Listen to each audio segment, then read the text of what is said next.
This assessment as such planned in the playway method where the child is assessed in the natural settings. They should play, enjoy and then learn. Then why we have to test or why there is a need for assessment. Assessment karna hai because we need to know the growth and the development of the child. But we should not test the child at the same time.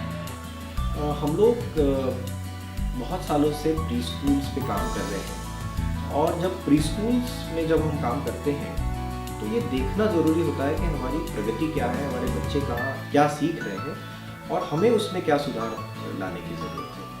तो उस दिशा में हम पिछले कुछ सालों से काम कर रहे थे और ये समझने की कोशिश कर रहे थे कि बच्चे जब सीखते हैं तो उन्हें सीखते सीखते हम किस तरह से और समझ सकें, उनकी ज़रूरतों को समझ सकें और फिर टीचर्स को किस तरह का इनपुट्स दिया जा सके। पहली बात तो जो टीचर व्यक्ति है जो रोज़ उनके साथ काम कर रही है उनसे बच्चे काफ़ी कंफर्टेबल होते हैं, उन्हें वो जवाब दे पाते हैं। अगर हम एज स्ट्रेंजर्स बाहर से कभी प्री स्कूल में जाएंगे तो शायद बच्चे हमें बातों के जवाब सही से ना दे पाए, उनके मूड पे भी काफ़ी चीज़ें डिपेंड होती हैं।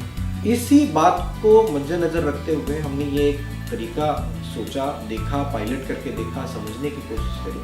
अब जाके हम ये देख पा रहे हैं कि अगर आप किसी सेट मटेरियल के साथ पूरी तैयारी के साथ अगर आप जाते हैं और बच्चों के साथ आप कुछ एक्टिविटीज़ करते हैं तो ये दिखता है कि कौन सा बच्चा क्या एक्टिविटी कर पा रहा है, आप किस तरह का मटेरियल लेके जा रहे हो, आपका किट क्या है, कितने क्वांटिटी में आप सब कुछ लेके जा रहे हो, आप कौन सी गतिविधि करने वाले हो, इन सब की तैयारी आपको पहले से करके जानी चाहिए। आप निरीक्षण कैसे करने वाले हो, आप बच्चों को लेबल लगाने वाले हो, नंबरिंग करने वाले हो, आप आइडेंटिफाई कैसे करने वाले हो कि कौन से बच्चे को क्या आ रहा है, तो इसकी पूरी तैयारी पहले करनी चाहिए। दूसरा चरण जो है इसमें बहुत इम्पोर्टेंट है कि टीचर जिसके पास आप जा रहे हो उसे ही सब कुछ करना है, तो वो जो टीचर करने वाली है उसे भी क्लैरिटी आना बहुत ज़रूरी है और उसका कंफर्टनेस बहुत ज़रूरी है। वो परेशान ना हो कि आज कोई असेसमेंट होने वाला है वगैरह, वो कंफर्ट लाना ये हमारी जिम्मेदारी है। यहाँ एक बहुत ज़रूरी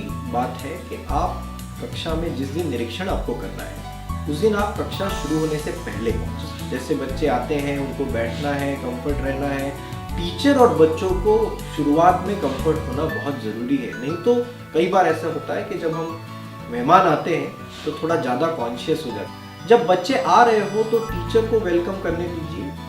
आपके कहने से कभी ऐसा ना हो कि कोई रो पड़े, तो थोड़ा शांत रहना होगा कि निरीक्षण करने वाले जो लोग हैं वो शांत बैठे, देखें, समझे, ज़रूरत पड़े तो ज़रूर शामिल हो। एकदम इस तरह से बैठने की भी ज़रूरत नहीं है कि हम इसका हिस्सा नहीं है।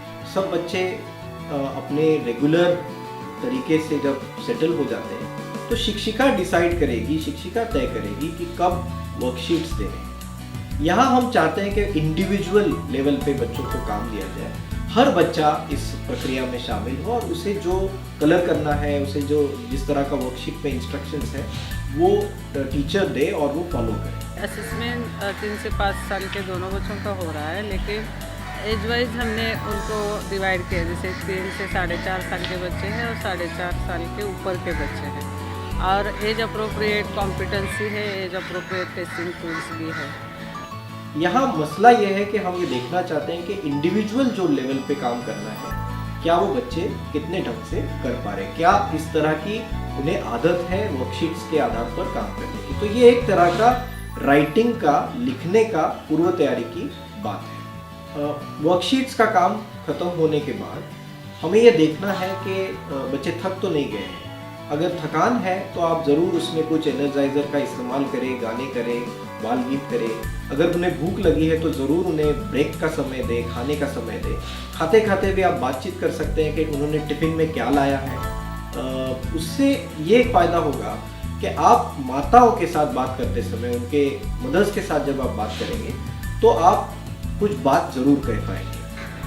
इसमें ये भी वेरिएशन है, वी कैन से बैलेंसिंग है कि एक होल ग्रुप के साथ भी हो रहा है, इंडिविजुअल भी देख रहे हैं और वो स्मॉल ग्रुप में भी हो रहा है। अब हम देखेंगे कि वो ग्रुप में कैसे काम करते हैं। जब ग्रुप की बात आती है तो आपने वो पहले से तय होना चाहिए कि कौन से ग्रुप में कौन बच्चा रहेगा।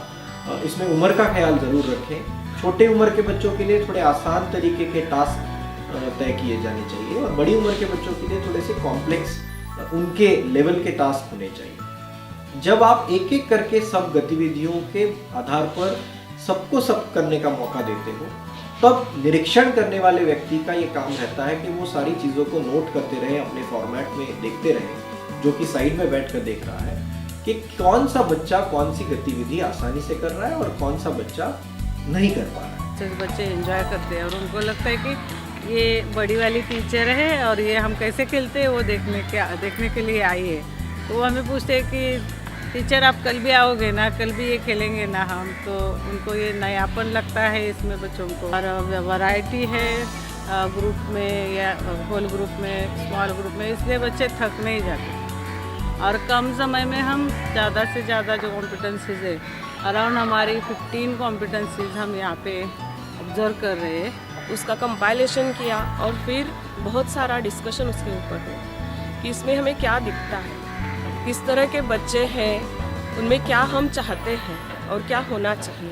लोगों को ये सोचने में लोग मजबूर हो गए कि अरे हमारे यहाँ तो इससे अच्छा होना चाहिए था, या फिर जो लेवल पे हम काम कर रहे हैं उस तक तो हम नहीं पहुँच पा रहे, तो उसके लिए हम क्या कर रहे हैं। तो यहाँ से प्लानिंग की शुरुआत हो गई। लोग अपना अपना प्लानिंग करने लगे कि क्या गोल सेट करने हैं। जब आप ये सब करते हो तब आपको ये समझ में आ जाता है कि कौन से बच्चे को क्या अच्छे से आ रहा है और कहाँ उसे किस काम में मदद की ज़रूरत है। तो यही एक बहुत बड़ा उद्देश्य है कि हम अपने क्लास को ढंग से समझ पाएँ, हमारे अपने बालवाड़ी के बच्चों को ढंग से समझ पाएँ, ताकि हम उनके साथ उस तरह का काम आगे आने वाले दिनों में कर सकें और उनके अभिभावक पेरेंट्स के साथ भी ये बात शेयर कर सके कि कौन सी बातों में आपके बच्चे अच्छे से काम कर रहे हैं और कौन सी बातों में बच्चों को मदद की ज़रूरत है। तो ये कुल मिला के इस बात को समझने के लिए है कि हम किस दिशा में आगे बढ़ने वाले हैं। इस बात से हमें एक और बात समझ में आ जाती है कि जो टीचर्स